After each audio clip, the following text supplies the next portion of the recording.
Super 6 పథకాలు చెప్పారు కదా, ఏం వస్తున్నాయి? ప్రస్తుతానికి సూపర్ సిక్స్ పథకాలు అయితే మనం ఈ కూటమి ప్రభుత్వం వచ్చినాక పేదలకి మధ్యతరగతి కుటుంబానికి కావాల్సింది ఏంటంటే విద్యా వైద్యం మెయిన్ కావాల్సింది.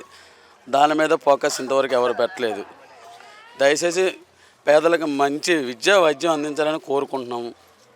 దాన్ని కూడా గవర్నమెంట్కి ఒక అర్జీ పెట్టింది, దాన్ని త్వరగా పూర్తి చేయాలని కోరుకుంటున్నాం. పథకాలు ఇంతవరకు అయితే కొన్ని అమల్లోకి పెడతామన్నారు. ఇంతవరకు అయితే కొంతమందికి ఏ పథకాలు రాలేదు. ప్రస్తుతానికి గ్యాస్ బండ్లు అన్నారు, గ్యాస్ బండ్లు నడుస్తున్నాయి, ఇంకా రాలేదు.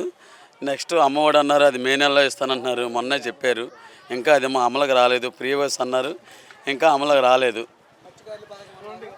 మత్స్యకారులు భరోసా అన్నారు, భరోసా రాలేదు. చేయూత పథకం అన్నారు, అప్పుడులో చేయూత తీస్తారు. మెయిన్గా ఏంటంటే నిరుద్యోగ భృతి అన్నారు. నిరుద్యోగ భృతి అనేది ఎప్పుడు ఇస్తారో కూడా వాళ్ళు మరి చెప్పాలి, జీవో అమలు చేయాలి. దాని గురించి ప్రజలు కూడా ఎదురు చూస్తూ ఉన్నారు. అంటే మరి పథకాలు ఏం రావట్లేదు అన్నారు. మరి గతంలో పవన్ కళ్యాణ్ గెలిపించండి, నేను దగ్గర నుండి చేస్తాను అన్నారు. మరి ఈరోజు ఎక్కడ ఉన్నారు? మరి పవన్ కళ్యాణ్ కూడా మేము ఒకటే ప్రశ్నిస్తూ ఉన్నాం. ఈరోజు ఆయన ఏంటంటే ప్రస్తుతం రోడ్లు వేస్తాం రోడ్ల మీద ఉన్నారు. ఆయన కూడా మెయిన్ ఇప్పుడు ఏంటంటే ఇప్పుడు కూటమి ప్రభుత్వాన్ని ఇప్పుడు ఉందంటే దానికి గెలుపు కాను పవన్ కళ్యాణ్ గారు. ఆయన కూడా వచ్చి ప్రజల మధ్యలోకి వచ్చి ప్రతి సమస్యను కూడా ప్రతి విలేజ్కి కూడా ఒక సమావేశం పెట్టి ఆయన కూడా ప్రజా సమస్యల ముందు తెలుసుకోమనండి.